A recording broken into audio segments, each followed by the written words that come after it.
તો જૂનાગઢના બાદલપુરનો ઓજત 2 ડેમ ખાલી કરવામાં આવશે. સમારકામની કામગીરી માટે આવતીકાલે આ ડેમમાંથી પાણી છોડાશે અને ડેમ ખાલી કરવા ઓજત નદીમાં પાણી છોડાશે.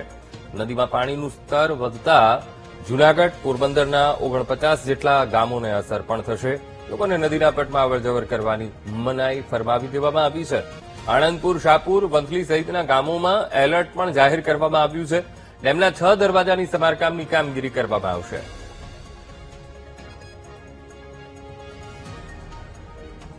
જૂનાગઢ જિલ્લાના બાદલપુર ખાતે આવેલો ઓજત 2 ડેમ કે જેના અંદર 25 દરવાજા આવેલા છે.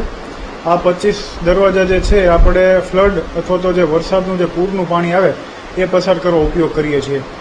આ 25 દરવાજા જે છે ને એના અંદર જે રબર સીલ આવે કે દરવાજા જે છે સ્ટીલના એ જે ડેમના ઉપરના ભાગે જેના ઉપર રહેલા હોય એ સીલમાંથી લીકેજ છે એટલે આખું વર્ષ જે છે એ દરવાજામાંથી નાનો મોટો પાણીનો વ્યય થતો રહે છે. 30 એપ્રિલ પછીથી 318 MCFT જેટલું પાણી છોડવાની મંજૂરી આવેલી છે.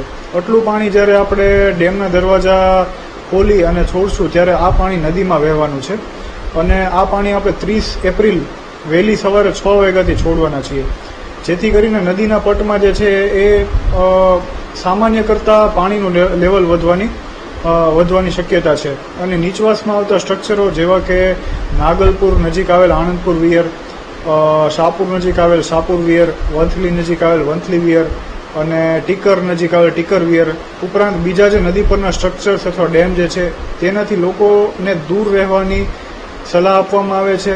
નદીના પટમાં કોઈ પણ કામ સબબ 30 એપ્રિલ પછીથી અવર જવર કરવું નહીં. ઢોર અથવા તો પશુઓને ચરાવવા જવું નહીં.